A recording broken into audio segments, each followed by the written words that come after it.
Централен дневник на регионалната К1. Добро вечер. Настаните кои информативната редакција ги одбра за денес ги донесуваме веднаш по кратките најави. Останете со нас.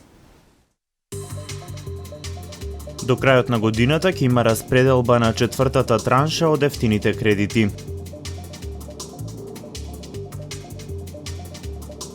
Бесплатен превоз за студентите и повеќе бенефиции за средношколците, дел од мерките за подобрување на животот на младите.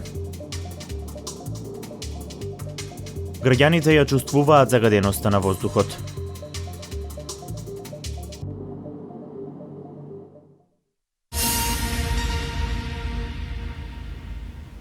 Од Европската инвестициска банка до крајот на оваа година ќе бидат повлечени 100 милиони евра. Од 2009 година до денес преку оваа кредитна линија во македонското стопанство се влезени 350 милиони евра. Македонските компании својата ликвидност имаат можност да ја подобрат преку кредитната линија на Македонската банка за поддршки и развој. Од Европската инвестициска банка до крајот на оваа година ќе бидат повлечени 100 милиони евра. Стотина компании до деловните банки веќе имаат поднесено апликации за добивање на средствата, кои што се дел од четвртата транша. Ефтини финансиски инструменти се од извонредно големо значење за поддршка на домашната компанија, имајќи во предвид дека токму домашните компании најголем дел од своите средства кои што им се потребни за инвестиции за обрт за развој користат од рамките на овој проект. Од 2009 година до денес во македонското стопанство преку оваа кредитна линија влезени се 350 милиони евра. Покрај обезбедувањето на обртни средства за реализација на производствениот процес, ефтините кредити придонесуваат за создавање на нови работни места. Со оваа поддршка која што се овозможува на домашните компании, досега се отворени над 6600 нови работни места, што е битно за подигнување на стапката на вработеност во нашата земја, но секако битно и за компаниите кои што овозможуваат и обезбедуваат раст и развој. Средствата од оваа кредитна линија се со фиксна каматна стапка од 5,5%, со грејс период од 2 години и рок на отплата од 8 години.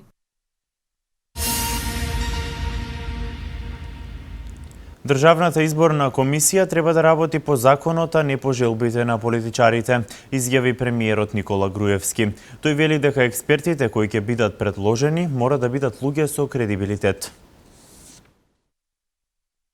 Државната изборна комисија треба да биде канализатор и спроведувач на волјата на гласачите, рече премиерот Никола Груевски, кој воедно истакна дека експерти кои треба да бидат предложени мора да бидат луѓе со кредибилитет. Ние како партија имаме јасен став дека експертите кои треба да бидат предложени мора да бидат луѓе со кредибилитет и луѓе кои ги исполнуваат највисоките професионални стандарди и луѓе кои што важат за политички неутрални.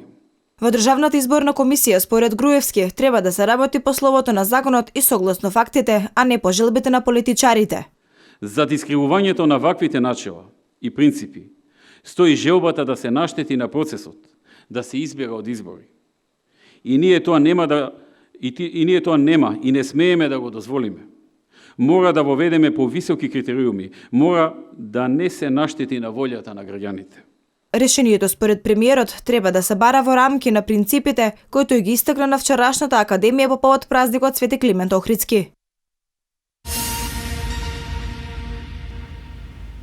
Од 1 јануари наредната година студентите на државните факултети и средношколците ќе можат да користат бесплатен автобуски превоз. Со најновата владина мерка тие ќе уживаат и во други поволности, како бесплатни билети за жичарницата на водно, театрите, кината и музеите.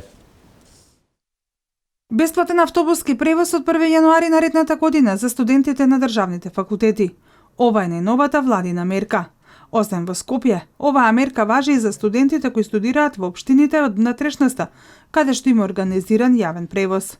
Со цел да можат бесплатно да ја користат услугата на јавните сообраќајни претпријатија. Владата, со цел да се спроведе оваа мерка, ќе исплаќа трансфери на средства кон соодветните единици на локалната самоуправа, градот, Скопје и другите општини каде што има јавен автобуски превоз. Покрај подобрувањето на студентскиот стандард, оваа влада подеднакво се грижи за средношколците. Од 1 јануари наредната година и за нив има поволности. Бесплатни билети за жичарницата на водно, театрите, кината и музеите. Ова содржи проектот Средношколска среда. Целта е зголемена мобилност. Преку овој нов проект, кој се вика Средношколска среда, ќе се стремиме да ја подигнеме мобилноста, квалитетот на забава и посетеноста на културните институции како театри, музеи и кина кај средношколците. Преку овој проект, Средношколска среда, секоја среда на сите средношколци ќе им се овозможи бесплатен превоз на чичерницата на водно и со железничкиот сообраќај во Република Македонија, како и бесплатни билети за театрите, музеите и кината во државата. Овие бенефиции за студентите и средношколците ги најави премиерот Никола Груевски на Академијата по повод државниот празник Свети Климент Охридски. Истите се дел од новите 100 мерки и проекти наменети за млади и образование. Прихраната и заштитата на земјоделските насади е клучна алка за квалитетен род. Советот кој земјоделците го добиваат од стручните тимови на Агенцијата за поттик и развој на земјоделието вродува со плод. На тој начин соодветно се заштитува земјоделскиот насад, без при тоа заштитата да ги чини прескапо. Прихраната и заштитата на земјоделски производи се клучна алка за квалитетен род. Прихраната е основен елемент при почетокот на една вегетациона сезона. Ѓоко Данилов, раководител на работната единица на Агенцијата за поттикнување и развој на земјоделието Неготино, апелира до сите земјоделци ѓубрењето да го направат со претходно утврдена педолошка анализа на почвата. Од причини што многу пати се фрлаат непотребно средства за одредено ѓубриво кое самата почва го содржи или не е потребно за културата која се одгледува. Затоа апелирам да искористат субвенцијата која што сега има преку програмата за финансиска поддршка, каде што анализата на почвата се покрива со 70%. Покрај прихраната, заштитата на земјоделските насади исто така е важна за земјоделието. Пратењето на временските услови е можеби најзначено за заштитата на земјоделските производи. Јас сепак апелирам до сите кои што немаат доволно искуство и знаење да дојдат и да се советуваат во нашата агенција. Дали треба да прскаат, со што да прскаат и во текот на целиот вегетационен период како да ја оболуваат заштитата. Советот кој земјоделците го добиваат од стручните тимови на Агенцијата за поттик и развој на земјоделието секогаш вродува со плод. На тој начин земјоделецот соодветно ќе го заштити својот земјоделски насад, без при тоа заштитата на земјоделскиот насад да го чини прескапо.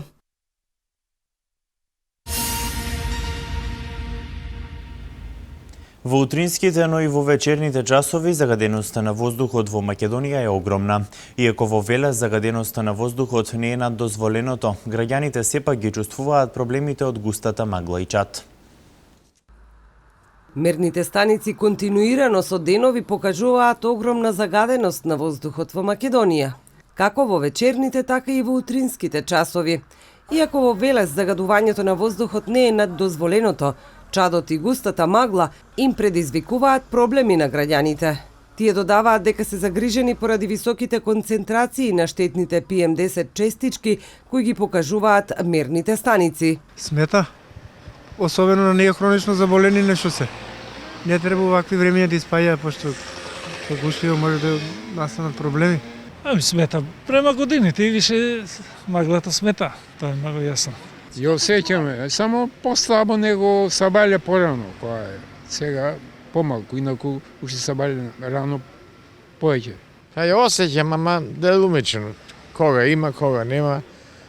Не страдам од некоја болест, што се вика, за да осета повеќе. За да се намали штетното влијание врз здравјето на граѓаните, особено на најранливата популација, деца, стари лица и хронично болни, да ги ограничат своите движења на отворен простор, препорачуваат лекарите.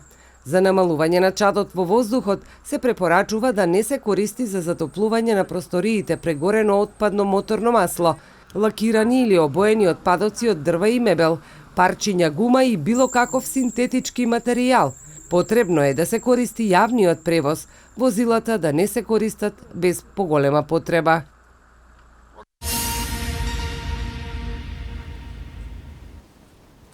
Со законски измени за кои владата веќе даде зелено светло, кои се доставени до собранието, медицинските сестри од приватните здравствени установи ќе може да се вратат во јавното здравство каде што работеле претходно. Ова го најави министерот за здравство Никола Тодоров, кој смета дека со ова ќе се зголеми квалитетот на здравствениот кадар. За ова треба да исполнети следните критериуми, а тоа е да станува збор за медицински сестри, медицински техничари, радиолошки технолози со средно, вишо, високо стручно образование, како и да имаат стекнато работно искуство од најмалку 3 години во јавна здравствена установа или работно искуство од најмалку 7 години стекнато во јавна или приватна здравствена установа која врши болничка здравствена дејност. Демографијата и наталитетот се апсолутно највисоките приоритети и прашања за сегашноста и иднината, потенцираше премиерот Никола Груевски во своето обраќање по повод денешниот празник Свети Климент Охридски. Македонија се соочува со повеќе децениски пат на наталитетот. Во своето обраќање по повод празникот Свети Климент Охридски, премиерот Никола Груевски се осврна на потребата да се стимулира наталитетот. Заедно со демографијата, нагласи Груевски, тие се меѓу највисоките приоритети за сегашноста и иднината на државата. Според статистиките, во изминатите 55 години бројот на родени деца по жена е намален за 63%, односно 50% од семејствата имаат по едно дете. Не сакам овој говор да се свати како критика кон било кого. Не сакам никој да биде лично прозван или засегнат. Се работи за право на избор и тука секој ги носи одлуките за себе. Истовремено, како претседател на владата на Република Македонија, јас сум должен да укажам на демографските движења и повеќе децениската рецесија на наталитетот. Според премиерот, владините мерки за зголемување на наталитетот, што започнаа во 2008 година, даваат резултати. Македонија го одржува наталитетот во бројот на родени преку растот на третородените деца. Како се случи зголемувањето во бројот на родените? Најмногу преку растот на бројот на третородени деца. Мерките за помош на третородени деца почнаа во 2008 година. Во 2008 година имаше 22.945 родени бебиња, од кои 2677 трети деца. Во 2014 година имаме 23.674 родени бебиња, од кои дури 3.715 трети родени деца. Значи скок во трето родените деца од 2677 на цели 3715 трети деца. Тоа се цели 1038 деца, повеќе трети деца во семејствата, одошто пред 7 години. Бројката од 1038 деца воопшто не е за подценување. Решението на наталитетот, според Груевски, не е само во носењето закони и потекнувањето за поголем наталитет, туку пред се во семејниот систем на вредности. Одговорот е во моралот и системот на вредностите, во приврзаноста и во лојалноста, во љубовта и во срцето, во одлуката да се биде добар родител и добар сопруг и сопруга, во одлуката да се сака своето семејство. Мора да допре пораката дека семејството и децата се нашето најголемо богатство. Во своето обраќање тој заклучува дека ова е сериозна тема за иднината на државата, проблем кој ги засега и економијата, пензиите, образованието и здравството, како на локално, така и на државно ниво. Во возило со скопски регистарски таблички вчера околу 13 часот на автопатот на Клучката кај Неготино откриени се 12 илегални мигранти од Иран. Како што соопшти Министерството за внатрешни работи, мигрантите се пренесени во полициската станица Неготино и ќе бидат сместени во прифатниот центар за странци. А по возачот на возилото се трага, откако тој покрај предупредувањата на полицијата избегал. Министерството за внатрешни работи превзема мерки за целосно расчистување на случајот. Трошоците за живот во однос на истиот месец лани бележат намалување за 0,3%, додека цените на мало за 0,8%, известуваат од Државниот завод за статистика. Државниот завод за статистика објави дека трошоците за живот во ноември годинава во однос на истиот месец лани бележат намалување за 0,3%, додека цените на мало за 0,8%. Во однос на претходниот месец и трошоците на живот и цените на мало се повисоки за 0,1%. Порастот на индексот на трошоци на живот од 0,1% во ноември 2015 во споредба со претходниот месец е резултат на повисоките индекси на свежиот зеленчук за 7,5%, јајцата за 1%, другото месо и преработките од млеко за 0,7%. Свежата риба и шекерот, джемот, медот, чоколадата и кондиторските производи за 0,4%, конзервираното овошје за 0,3% и другите млечни производи за 0,2%.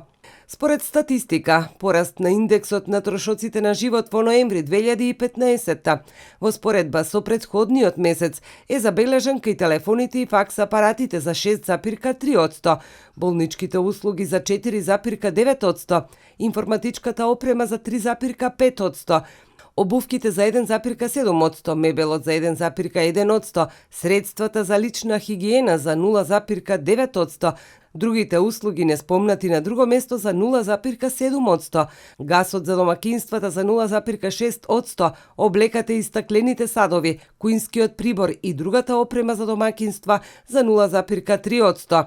Материјалите за одржување и поправка на станот, услугите за одржување и поправка на станот, цврстите горива и електричните апарати, мали за домакинствата за 0,2%.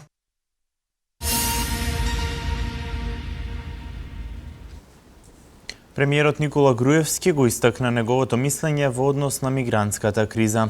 Исплатена евроврзницата во вредност од 150 милиони евра од 2005 година. Вестите од Македонија во продолжение. Дејствувањето на јужната македонска граница е дејствување во интерес на Европа. Безбедноста е значајна компонента и таа не е и не може да биде секундарна работа за сметка на хуманоста. Тие две работи не се исклучуваат, туку треба да одат заедно, подвлече премиерот Никола Груевски. Однесувањето и дејствувањето на Македонија е и во интерес на мигрантите. Груевски истакна дека безброј пати Македонија ја искажала својата хуманост. Посети дека нашата држава пред 16 години беше местото каде 36.000 лица најдоа привремено прибежиште за време на косовската криза. Груевски ја поздрави одлуката на ЕУ силите на Фронтекс да учествуваат во координирање на активностите на грчко-македонската граница и им се заблагодари на европските политичари и европските земји кои ни даваат поддршка во надминувањето на овој предизвик.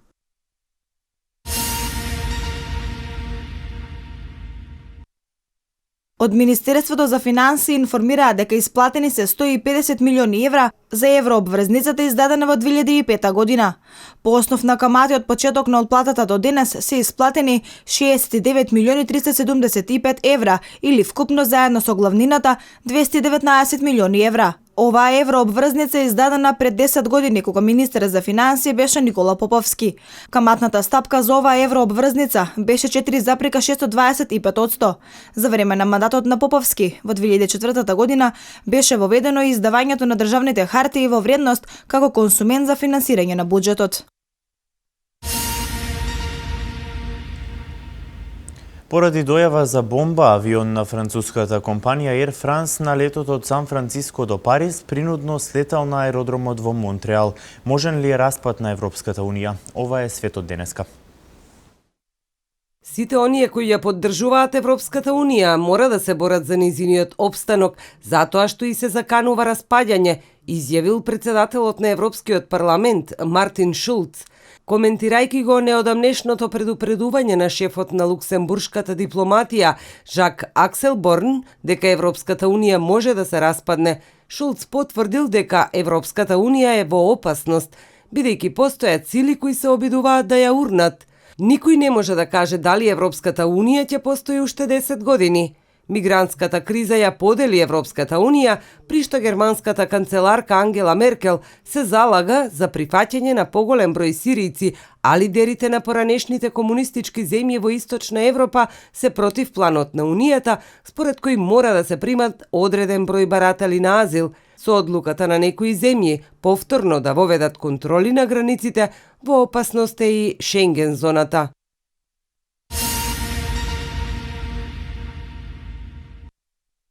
Авион на француската компанија Air France на летото од Сан Франциско до Париз принудно слетел на аеродромот во Монтреал поради дојава за бомба. Во авионот се наоѓале вкупно 231 патник, како и 15 членови на екипажот. Од компанијата Air France најавуваат дека истрагата е во тек. Ова е втор случај на свртување на авионот од рутата поради најава за бомба во последните 2 дена. Претходно авиокомпанијата Контрас на летот кон Хургада морало да ја промени маршрутот над Србија и принудно да слета во Будимпешта.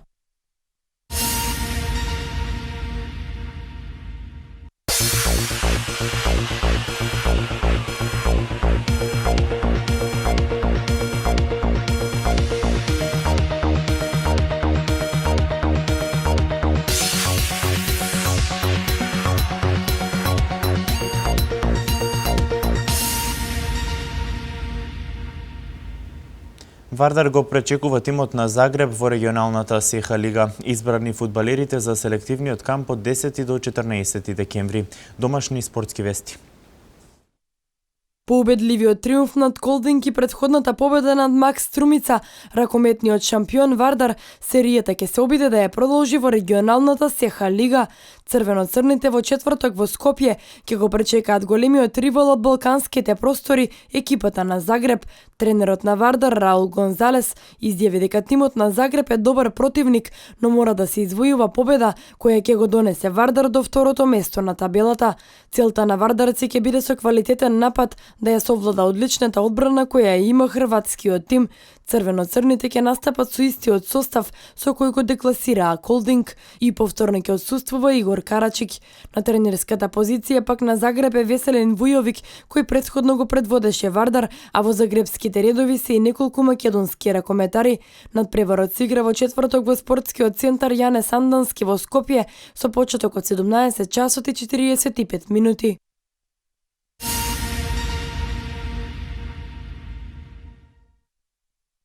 Селекторот на репрезентацијата до 21 година Благо Јамилевски го објави списокот на фудбалери кои ќе бидат дел од селективниот камп на репрезентацијата од 10 до 14 декември. Играчите кои ги повика предводникот на нашата млада репрезентација ќе одиграат 2 надпревари на 12 декември против Хоризонт Турново во Велес и 2 дена подоцна против фудбалерите кои ќе настапат за селекцијата составена од домашни фудбалери кои ја селектираше Игор Ангеловски, селектор на репрезентацијата на Македонија. На списокот на Милевски се 8 интернационалци, меѓу кои Хакан Режеп од дански Вејле, но и младиот голман на швајцарски Грасхоперс Сенат Мујовик. Повторно во тимот се враќа Филип Пивковски по ангажманот во шведска Ландскрона. Од домашната сцена ќе бидат и талентираниот играч на Шкендија Енур Тотре, но и стандардните младински репрезентативци Шишковски, Ангелов, Демири Мери и Петар Петковски. Ова ќе биде можност да се оцени потенцијалот и квалитетот на селектираните фудбалери на кои ќе може да се смета за игра на официјални надпревари. Во рамки на светското првенство во ракомет, ракометарките на Јужна Кореја, Русија, Јапонија и Ангола извојуваа победа во денешните надпревари. Вечерва се играат и останатите надпревари. За нив информираме во утрешниот дневник. Во продолжение останатите вести од меѓународен спорт. Вечерва ќе се одигра првата половина од надпреварите од последното коло по групи во Лигата на шампионите. На програмата од наелитното надпреварување се средби од А до Д групите, во кои 3 екипи од групата Б ќе се борат за двете места кои носат пласман во осми на финалето. Манчестер Юнајтед му гостува на Волсбург, кој пак е лидер на табелата, а гостите заостануваат со бод помалку зад германскиот тим. Исходот од овој меч ќе ги определи и шансите за пласман понатаму да брка и тимот на Ейндховен, кој пред домашна публика ја пречекува московска ЦСКА. Од групата А, Реал Мадрид и ПСЖ веќе си обезбедија пласман во осми на финалето. Овде се очекува само разврската меѓу Шахтјор и Малме, кои имаат идентични 3 бода и ќе се борат за третото место и нокаут рундата во Лига Европа. Шахтјор гостува во Париз, додека Малме во Мадрид. Во групата С и Д веќе се познати осми на финалистите Атлетико Мадрид, Бенфика, Јувентус и Манчестер Сити обезбедија европска пролет во Лигата на шампиони, но останува да се види кои 2 од 4 екипи на пролет ќе играат во Лига Европа. Сите надпревари на програмата ќе бидат од 20 часот и 45 минути.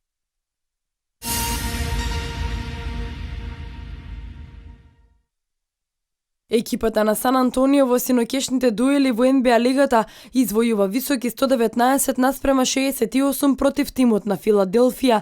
Најефикасен во редовите на Спарси беше Ламаркус Олдридж со 26 поени, а двоцифрени беа и поранешниот центар на Црвена звезда Бобан Марјановиќ, кој постигна 18 поени, како и Симон со 14 поени. Во отсуство на Тим Данкан, Марјановиќ одигра одлична партија за само 17 минути на паркетот. После овој голем пораз, Филаделфија останува тим со најлош учинок во НБА лигата со само една победа во 22 надпревари на стартот од сезоната. Интересен меч одиграа Чикаго и Феникс, кој славеше со 103-101 благодарение на поените во последната секунда на Мирза Телетовиќ. Тој мечот го заврши со 20 постигнати поени. Лейкерси беа поразени од Торонто, кој до победа го одведоа Лаури со 27 поени и Рос со 22 постигнати поени. За тимот од Лос Анџелес најефикасен беше Коби Брајант со 21 постигнат поен.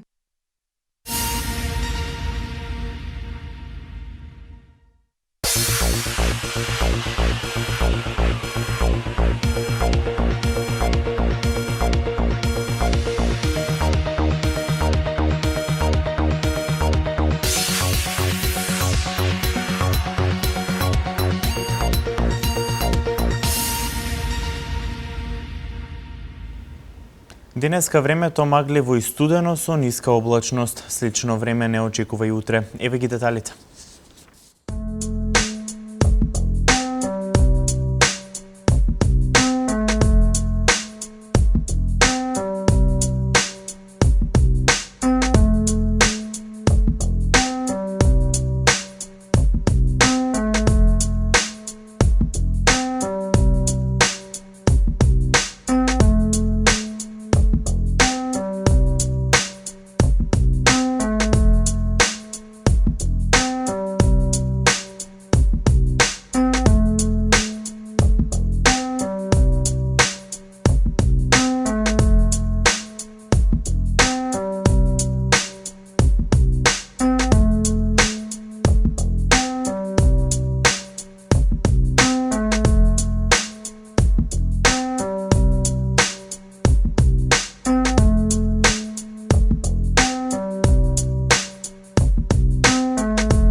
Ова беше се за денес. Останете и понатаму со нашата програма. Пријатно.